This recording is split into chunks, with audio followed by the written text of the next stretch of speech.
बिस्मिल्लाहिर्रहमानिर्रहीम। अस्सलाम वालेकुम dear students, welcome to my YouTube channel.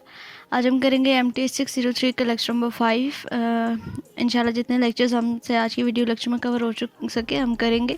तो स्टार्ट करते हैं। अपने पिछले लेक्चर्स में हमने 4 लेक्चर कवर किए थे। यूप सो कि वो सब आपको अच्छे से समझ आ गए होंगे। कोई भी कन्फ्यूजन हो तो आप पूछ सकते हैं। लेक्चर नंबर जो 5 है इसमें हमने मेथड ऑफ इटरेशन से स्टार्ट करना है। अपने पिछले लेक्चर्स में हमने एक जो है वो आइटरेटिव बाइसेक्शन मेथड पढ़ा था और दूसरा जो है वो हमने रेगुलर फाल्सी मेथड पढ़ा था। आज जो है वो हम मेथड ऑफ इटरेशन देखते हैं क्या है। Method of iteration can be apply to find the real root of the equation. ठीक है, किस लिए यूज़ होता है? To find the real root of the equation. ये भी आपका ऑब्जेक्टिव में आ सकता है। F of X is equal to 0 by rewriting the same form in X is equal to 5x। यानी कि अब हम क्या करेंगे, जो हमारे पास F of X is equal to 0 था उसका हम फंक्शन चेंज कर दें, वो हमारे पास क्या आ जाएगा, 5x आ जाएगा। ठीक है, यानी कि F of 5x is equal to something, जो भी हमने फार्मूला लगाना होगा वो हमारे पास क्या होगा, 5x होगा। और यहाँ पे भी इसी तरह से हमने इनिशियल अप्रोक्सीमेशन जो है वो चाहिए होगी। इनिशियल जो है वो हम वैल्यू सबसे पहले देखेंगे कि इसमें क्या हमने पुट करना है, इक्वेशन को रीराइट करना है और देन उसको हमने आगे फाइंड करना है। तो देखते हैं थ्योरम क्या है। Let alpha be the root of F of X is equal to 0 which is equal to X is equal to 5x। की अल्फा एक जहाँ पे रूट बताया गया है और इसका जो इक्वलेंस का रिलेशन बताया गया वो क्या है, 5x है।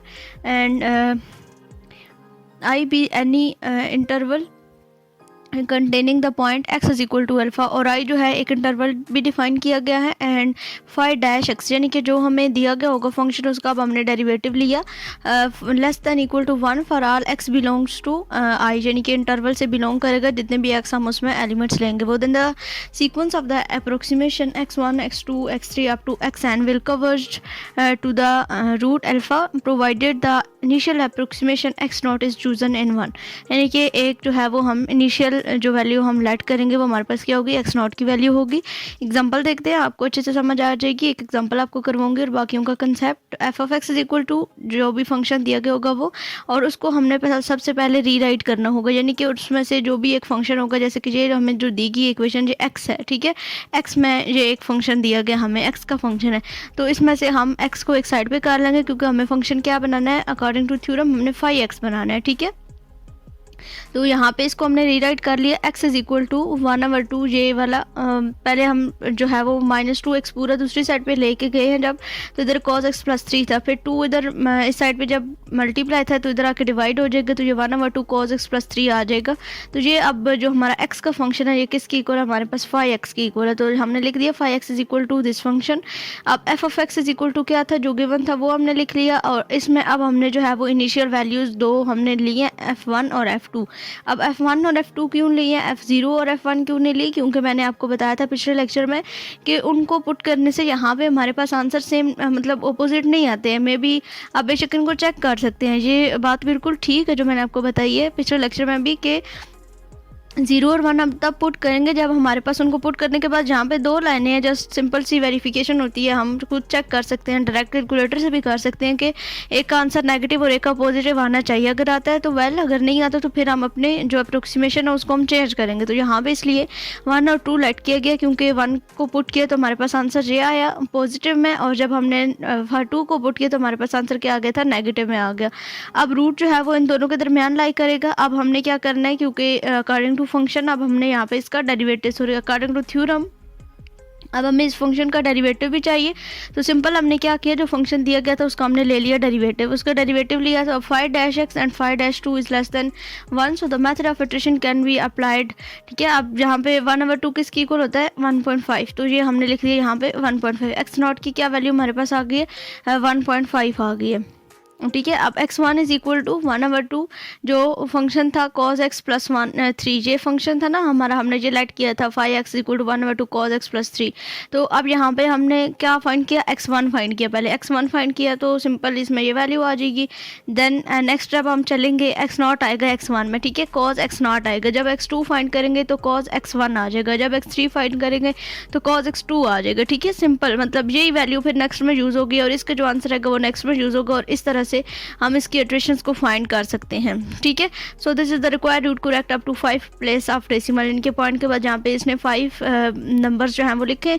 इसी तरह से हम इसकी इटरेशंस फाइंड करते हैं। एक दफ़ा फिर से रिवाइज करवा देती हूँ। जो फंक्शन दिया गया होगा उसको रीराइट करना है, देन उसको 5x के इक्वल रख लेते हैं। 5x के इक्वल रखने के बाद उसके कोई भी 2 रूट अगर गिवन है इंटरवल तो वेल एंड गुड, अगर नहीं गिवन तो जस्ट 0 और 1 पुट करें, नहीं आता तो 1 और 2 पुट कर लें, ठीक है। 1 और 2 पुट करने के बाद हमारा एक आंसर पॉजिटिव में और एक आंसर जो है वो हमारा नेगेटिव में इसका आ जाता है। देन रूट जो है वो हमारा 1 और 2 में लाई करेगा।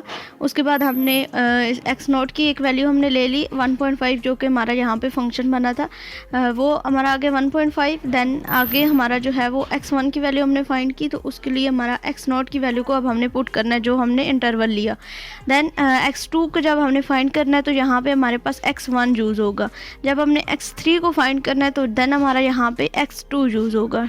उसके बाद यहाँ पे इसके जो डेसिमल प्लेसेस हैं उसमें हमारा इसका आंसर आ जाएगा। आई होप सो कि इसकी आपको अच्छे से समझ आ गई होगी। इसमें बस यही बेसिक चीज़ें हैं, जस्ट आपने डेरिवेटिव लेना है और डेरिवेटिव में फिर इसी तरह से पुट करते जानी है। इसका फार्मूला भी बिल्कुल सिंपल सा ही, जो फंक्शन होगा उसी में जस्ट आपने वैल्यूज़ को जो है वो चेंज करना है। बाकी और कोई इसमें चेंजिंग नहीं करनी है, सिर्फ हमने क्या करना है, फंक्शन की वैल्यूज़ को चेंज करना है। नेक्स्ट जो हमारे पास एग्जांपल है ये भी बिल्कुल सिंपल है। इसमें भी हमने क्या करना है, इसमें भी हमने मेथड ऑफ इटरेशन से इसको फाइंड करना है, ठीक है। तो इसको भी एक दफ़ा हम देख लेते हैं। इस एग्जांपल में भी सेम इसी तरह से हमने मेथड ऑफ इटरेशन फाइंड करना है, जो हमें फंक्शन दिया गया होगा। अब देखिए यहाँ पे 0 और 1 ही लिया गया है रूट, जो कि मैंने आपको बताया था। तो 0 और 1 क्यों रूट लिया गया, क्योंकि हमने 0 पुट किया तो हमारा आंसर -1 है, हमने 1 पुट किया तो हमारा आंसर 1 आ गया। तो दोनों हमारे ठीक है ना, एक नेगेटिव और एक पॉजिटिव, तो हम रूट जो है वो इसी के दरम्यान हमारा रूट लाई करेगा। आई होप सो कि ये कन्फ्यूजन अब आपकी क्लियर हो जानी चाहिए, ठीक है। तो देन अब हमने इसको रीअरेंज कर लिया। रीअरेंज करने के बाद हमारे पास अब इसका ये फंक्शन बनेगा, ठीक है। रीअरेंज तो अब आपको पता ही होगा, यहाँ से इसको एक्स स्क्वायर जहाँ से कॉमन है 1 दूसरी साइड पे मारा जाएगा। Then X square is equal to 1 over X plus 1। अब यहाँ पे तो हमें सिर्फ एक्स चाहिए, स्क्वायर तो चाहिए नहीं, तो हमारा यहाँ पे क्या आ जाएगा, जस्ट एक्स और अंडर रूट लेंगे ना, तो यहाँ पे आ जाएगा 1 ओवर अंडर रूट एक्स आ जाएगा इक्वल टू 5x आ जाएगा। अब जब इसका डेरिवेटिव लेंगे, इस वाले फंक्शन का डेरिवेटिव लेंगे, तो डेरिवेटिव हम कैसे लेते हैं, ये ऊपर हम इसको अलग से लिख सकते हैं x प्लस 1 की पावर -1/2। जब -1/2 पावर होगी तो -1/2 स्टार्ट में आ जाएगा, और -1/2 -1 होगा तो वो हमारा -3/2 आएगा। तो दोबारा से हम इसको फ्रैक्शन की फॉर्म में 1 ओवर x प्लस 1 की पावर 3/2 में इसको दोबारा से हम रीराइट कर सकते हैं। अब हमारे पास 5-0 जब हमने पुट किया तो हमारे पास क्या आंसर आया, 0 और 1। अब इसी फंक्शन में जो हमारा आया ना 5-x था ना, इसी में अब हमने 0 और 1 दोबारा से पुट करना है। जब इसमें हमने 0 पुट किया तो हमारे पास क्या आंसर है 1/2। जब हमने इसमें 1 पुट किया तो देन हमारे पास क्या आंसर है 1/2 की पावर 5/2 जी हमारे पास आंसर है, जब हमने इसी फंक्शन में 1 पुट किया था। तो 5-x is less than 1 for all the values in the interval. तो हम इसकी वैल्यूज़ को जो है वो यहाँ पे ले लेंगे, ठीक है। 5-x जो हमने लिया वो किससे लेस देन 1 से, तो इसको सॉल्व करने के बाद हमारे पास क्या आंसर आया, एक्स नॉट की वैल्यू जो अब हमने रखी वो क्या हमारे पास 0.65 है, ठीक है। ये कैलकुलेटर पे आप करेंगे ना इनको सॉल्व, तो आपके पास ये आंसर आ जाएगा, ठीक है। तो नेक्स्ट अब हमने सिंपल वही जो हमारा फंक्शन है ना, ये जो फंक्शन बना था, जब हमने x1 की वैल्यू निकालनी है तो इस फंक्शन में यहाँ पे x0 आ जाएगा। जब हमने x1 की x2 की वैल्यू निकालनी है तो यहाँ पे हमारा x1 आ जाएगा, सिंपल। अब जो ये जो वैल्यूज़ निकलती जाएंगी और सिंपल फंक्शंस में पुट करते जाएंगे। देन x3 फाइंड करना है तो x2 आ जाएगा, x4 जो फंक्शन है ना उसी में। इसमें फार्मूला आपको याद करने की टेंशन नहीं है, इसमें सिर्फ स्टेप याद रखने हैं। फंक्शन है, फंक्शन में से एक जो है वो हमने वैल्यू निकालनी है, उसका फिर डेरिवेटिव लेना है, ठीक है। वो जो हम वैल्यू अलग करेंगे ना एक चीज़ की, वो हमारे पास फंक्शन होगा जिसको हमने आगे उसकी इटरेशंस फाइंड करने के लिए यूज़ करना है। और अप टू सो जो चलता जाएगा, जितनी भी आपको इटरेशंस फाइंड करनी है आप इजीली इसकी इटरेशंस फाइंड कर, ये सबसे आसान आई थिंक सो मेथड है, ठीक है। फिर इसी तरह से यहाँ पे फंक्शन दिया हुआ है, इसकी 7 डेसिमल प्लेसेस तक हमने इसकी जो है वो कैलकुलेशंस करनी है, ठीक है। तो इसमें 7 डेसिमल प्लेसेस तक कैलकुलेशन करनी है। ये भी बिल्कुल सेम इसी तरीके से सॉल्व होगा। इसमें भी फंक्शन सबसे पहले पुट कर दिया और पुट करने के बाद फिर सिंपली इसकी भी वैल्यूज़ आ जाएंगी, जैसे हमने बाकी फाइंड किया उसी तरह से फंक्शंस की वैल्यू जस्ट चेंज होगी। दैन न्यूटन-रैफसन मेथड है, इसमें भी मतलब ठीक ही है, ये भी इजी है, मुश्किल नहीं है। ये भी आपने जो है वो इसका मेन जो कंसेप्ट है वो एक दफ़ा देखने। This method is one of the most powerful method and well known method. अब मतलब जैसे जैसे हम आगे जा रहे हैं ना, जो सबसे पहले वाला मेथड था वो सबसे ज़्यादा अब स्लो होगा, जो उससे आगे हमने पढ़ा वो जो पिछला था उससे ज़्यादा थोड़ा फास्ट होगा, हम जल्दी अपने क्वेश्चन तक पहुंच जाएंगे, सोल्यूशन तक पहुंच। इन मेथड्स का मतलब क्या होता है कि हम जल्दी से जल्दी एक एग्जैक्ट वैल्यू तक, एक अप्रोप्रिएट आंसर तक हम पहुंचते हैं, ठीक है। 0 के करीब हमने इनकी वैल्यूज़ को लाना होता है बाय यूजिंग इटरेशंस, ठीक है।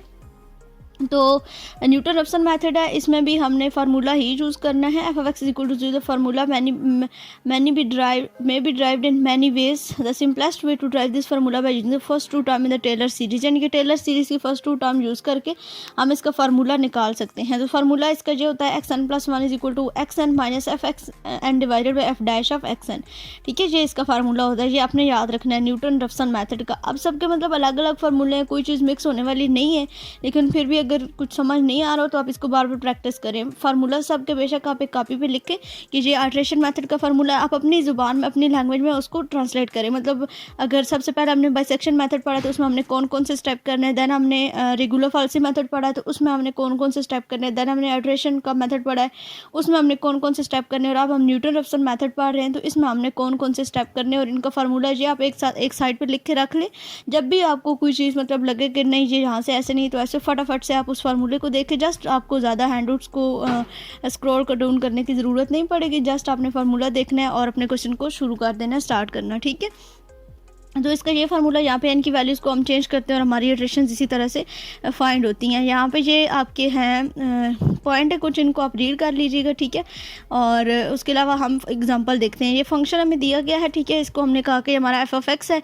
अब यहाँ पे हमने जो है वो 1 और 2 पुट किए। क्यों 1 और 2 पुट किए? बिकॉज 0 और 1 पुट करने से हमें जो चाहिए वो नहीं मिल रहा था, ठीक है। इसलिए यहाँ पे हमने 1 और 2 पुट किया। तो अब रूट हमारा 1 और 2 के दरमियान लाइक करेगा। अब इसका डेरिवेटिव, ठीक है। एक हमने पिछला जो मेथड पढ़ा इटरेशन का उसमें भी हमने डेरिवेटिव लेना है, और दूसरा ये न्यूटन रैप्सन का मेथड है इसमें भी हमने डेरिवेटिव लेना है फंक्शन का। जो फंक्शन दिए इससे पहले हमने जितने भी पढ़े उसमें हमने डेरिवेटिव नहीं लेना, ठीक है। तो इसका डेरिवेटिव ले लिया। एफ डैश एफ एक्स हमने लिए तो हमारे पास है 3x स्क्वायर माइनस 1, और F double dash F x हमने लिया, इसका डबल डेरिवेटिव तो हमारे पास आ गया 6x, ठीक है। अब एफ डैश एफ एक्स में जब हमारे पास जो आंसर था इसमें हमने 1 पुट किया तो हमारे पास 2 आ गया, और एफ डैश ऑफ एक्स में जब हमने यहाँ पे 2 पुट किया, ठीक है। यहाँ पे बाय मिस्टेक x लिखो, यहाँ पे हमने 2 पुट किया फंक्शन में तो हमारे पास यहाँ पे 11 आ गया, ठीक है।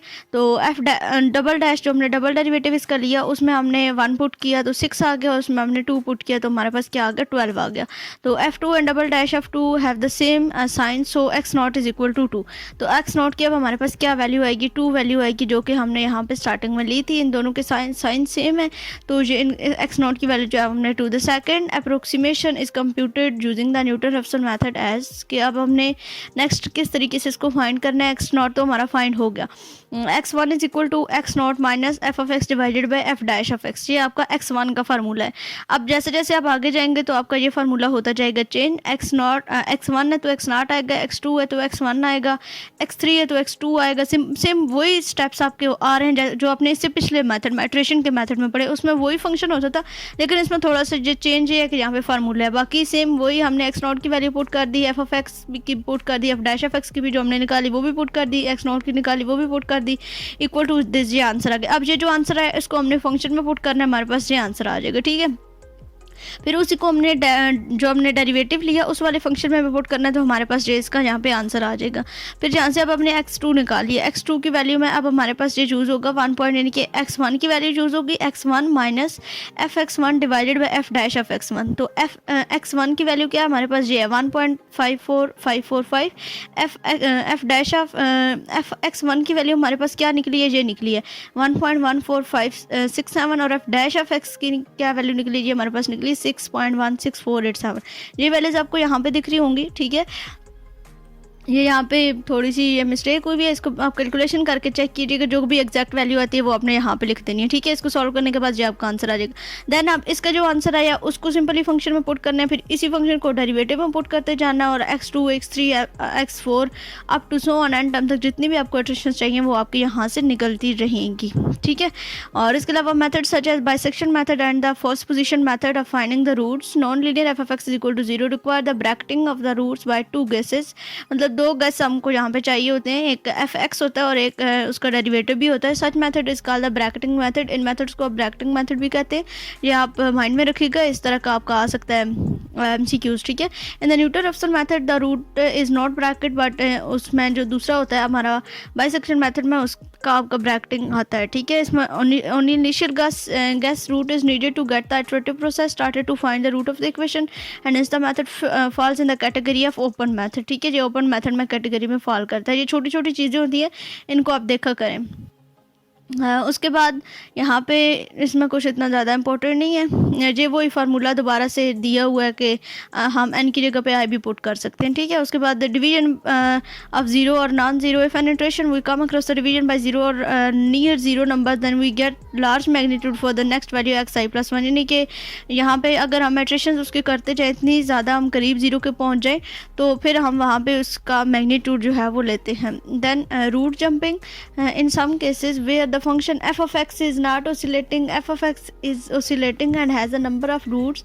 One many choose an initial guess close to root, however the guesses may jump and converge to the some other root. Then oscillation near the local maximum and minimum, result obtained from another method by may oscillate about the local max or maximum or minimum without converging on a root, but converging on the local maximum or minimum. Eventually it may lead to division to the number close to zero or may diverge. Then convergence of NR method, let us compare the NR formula. xn+1 equal to xn minus fx1 fxn divided by f dash of xn।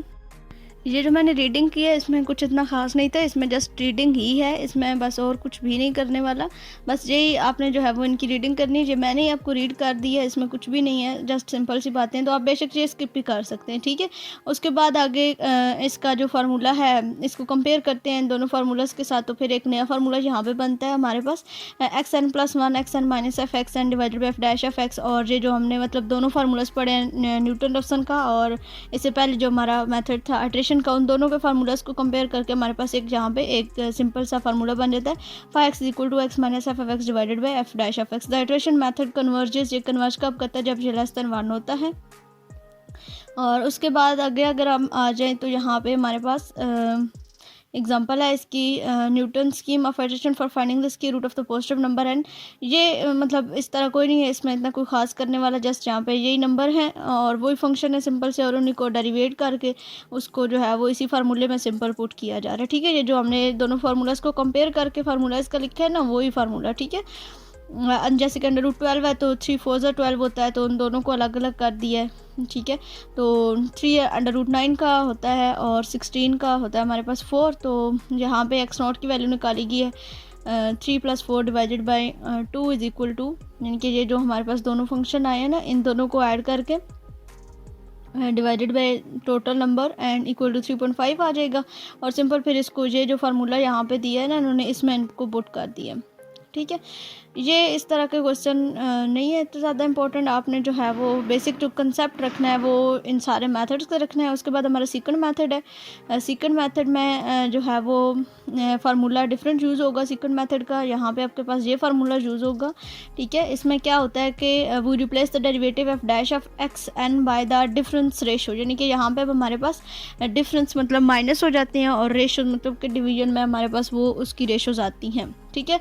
ये आपके पास इसकी basic term है। यहाँ पे भी हम n की values को चेक करते जाते हैं, पहले 0 फिर 1 2 3 4 अप टू जितनी भी इटरेशंस हमें चाहिए होती हैं, यहाँ पे हम इटरेशंस को ऐड करते हैं और हमारे पास यहाँ पे इसका आंसर आ जाता है, ठीक है। तो इसकी भी एग्जांपल से हम देखते हैं इसको भी, जैसे कि यहाँ पे do 3 iterations of the second method to find the root of this function. यहाँ पे x0 की वैल्यू हमने 1 रखी और x1 की वैल्यू हमने 0.5, ठीक है। तो n इक्वल टू 1 जब हमने लिखा इस फंक्शन में हमने पुट किया n इक्वल टू 1, तो f x0 और x1 यही हमने मतलब इसमें करना था।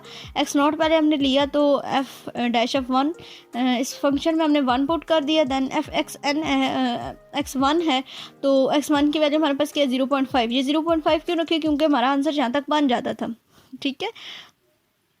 तो यहाँ पे एक चीज़ और कि यहाँ पे अब हमें वो चीज़ नहीं चाहिए कि दोनों का आंसर जो है वो हमारा क्या आना चाहिए, एक पॉजिटिव और एक नेगेटिव। यहाँ पे इन दोनों का आंसर जो है वो नेगेटिव भी हो सकता है, जैसे कि आपको यहाँ पे लग रहा होगा कि ये क्यों ऐसे है। तो इसको हम सॉल्व कर सकते हैं। हमारा सेकंड मेथड है, इसमें हम जो है वो डिफरेंस में जो है वो कन्वर्ट करते हैं और ये कन्वर्ज करता है न्यूटन रफसन मेथड से फास्टर ये चलता है, ठीक है। तो अगर इसको देखा जाए तो यहाँ पे हमारे पास आ जाएगा जी, इसको सॉल्व करने के बाद 1 - 3 हमारे पास आ जाएगा -2 एंड -2 + 1 -1 आ जाता है। यहाँ पे आई थिंक सो कैलकुलेशन में मे बी कोई मिस्टेक ना हो जाए, तो आप इस कैलकुलेशन को एक दफ़ा लाजमी चेक कीजिएगा, ठीक है।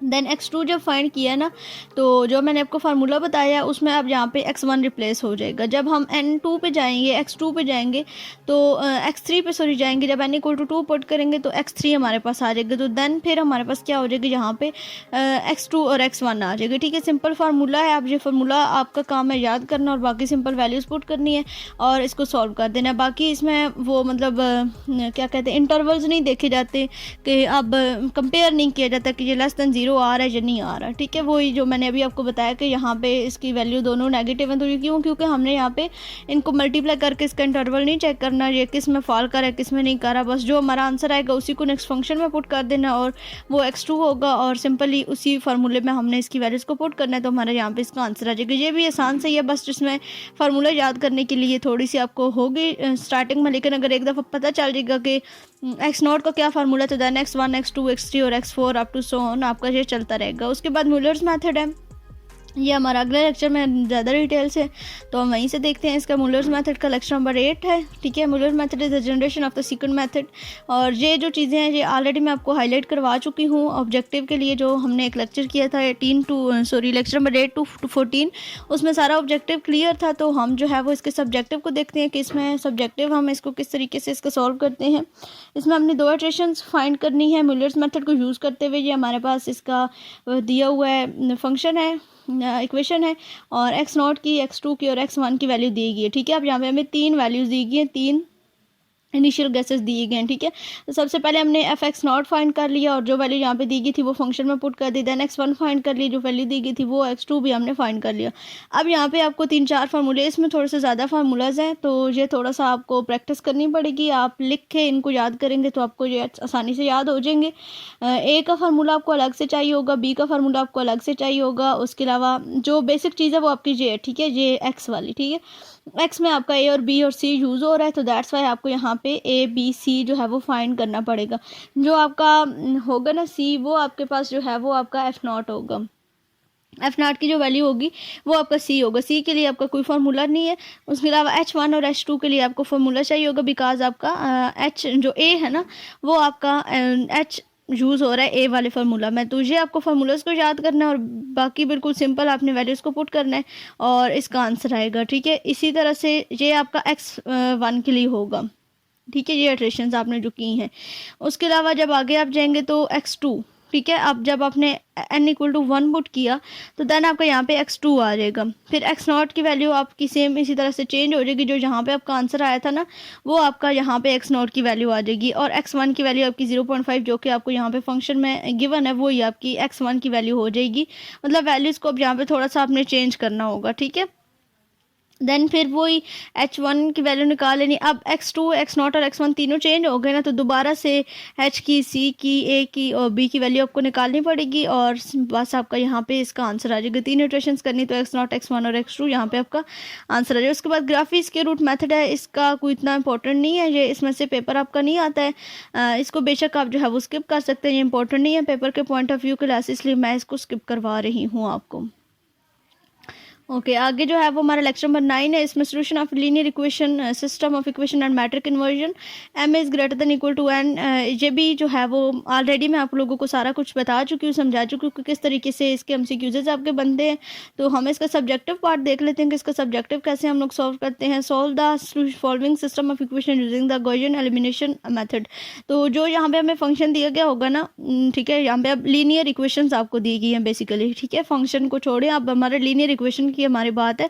तो लीनियर इक्वेशंस दी कि उनको रीअरेंज करना होगा। रीअरेंज करने के बाद आपका जो लास्ट वाली आपकी टर्म होगी, यानी कि फर्स्ट इक्वेशन को छोड़ के लास्ट वाली जो दोनों इक्वेशन होंगी, रीअरेंज करना कैसे करना होगा कि इसमें जो मतलब जिसकी हमने वैल्यू फाइंड करनी होगी ना, उसको हमने अरेंज करना है। ठीक है, जैसे कि यहाँ पे इसको देख लेंगे, reduction to upper triangular form, यानी कि हमने इसकी अपर ट्रायंगुलर फॉर्म यानी कि डायगोनल के नीचे हमने जो है वो इसका जीरो बनाना होता है इस इक्वेशन में। ठीक है, यहाँ पे देखिए जीरो के एक्स के नीचे हमारा जीरो आएगा, देन वाई के साथ हमारा जीरो, उसके नीचे जीरो आएगा, और देन जी के नीचे हमारा जो है जी के साथ हमारा जीरो आ जाएगा। ठीक है, अपर ट्रायंगुलर फॉर्म हमने बनानी होती है मैट्रिक की, तो वो यहाँ से हम बनाएंगे, इक्वेशंस को इस तरह से अरेंज करेंगे, और अरेंज करने के बाद जो हमारी लास्ट वाली दो इक्वेशंस होंगी ना, उन इक्वेशन में से किसी एक एलिमेंट की वैल्यू हमने सिलेक्ट करनी होगी। लाइक हमने जी की वैल्यू फाइंड करनी है। ठीक है, जी की वैल्यू जब हम फाइंड करेंगे, जी की आ जाएगी, तो देन यहाँ पे होती है बैकवर्ड सब्सटीट्यूशन। ठीक है, बैकवर्ड सब्सटीट्यूशन कैसे होगी, जो जी की वैल्यू आएगी ना, उस वैल्यू को आपने पीछे पुट करना है। टू वाली इक्वेशन में पुट करेंगे तो वहाँ से वाई की आ जाएगी, वाई की और जी की दोनों की एक्स वाली में पुट करेंगे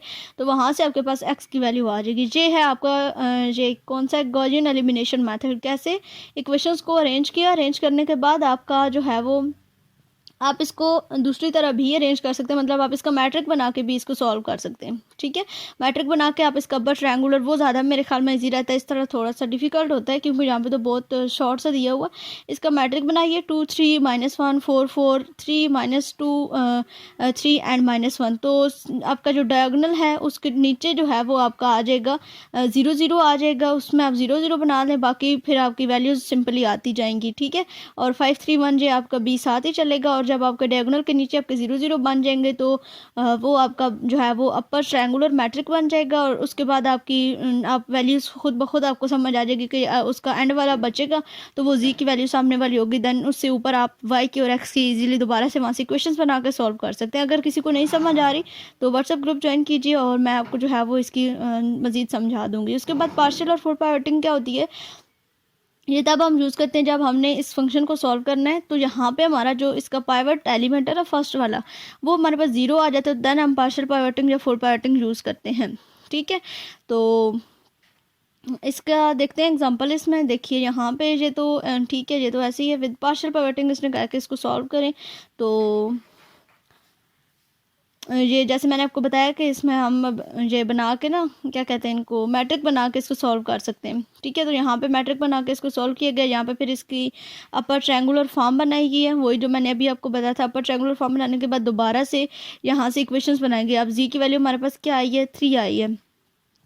ठीक है, तो जी की वैल्यू 3 आ गई, देन वाई की वैल्यू में हमने इनकी इक्वेशन जब हमने बनाई है ना, इन दोनों को मल्टीप्लाई करने के बाद हमारे पास जी इक्वेशन बनेगी। तो यहाँ से फिर हमने वाई की वैल्यू निकाल ली, और फिर हमने जो फर्स्ट वाली इक्वेशन बनेगी उधर से हमारी एक्स की वैल्यू भी आ जाएगी। ये आप यहाँ पे देखिए, यहाँ पे आपकी पार्शियल पाइवटिंग का आपका कंसेप्ट समझ आएगा कि अगर फर्स्ट वाला एलिमेंट जीरो हो जाता है तो देन जो हायर एलिमेंट होता है पूरे मैट्रिक में, वो वाली रो को हम इंटरचेंज करते हैं इसके साथ, तो हमारा फिर उसको हम आगे सॉल्व करते हैं, जैसे यहाँ पे हुआ है। ठीक है, 9 ऊपर चला गया है। तो ये तो बहुत लंबे लंबे क्वेश्चन है यहाँ पे। तो इस तरह का आपका कंसेप्ट है जी पार्शियल पाइवटिंग का और फुल पाइवटिंग का। उसके बाद आगे अगर हम आ जाएं तो गॉस जॉर्डन एलिमिनेशन मेथड है। ये भी तकरीबन सेम ही होता है, गॉस जॉर्डन एलिमिनेशन मेथड भी। इसमें भी जो है वो इसी तरह से पार्शियल पाइवटिंग को यूज़ किया जाता है जब हमारा पाइवट एलिमेंट ज़ीरो बन जाता है। तो इसको भी सॉल्व करने का सेम तरीका है, यहाँ पे भी रोज़ को जो है वो चेंज करना है।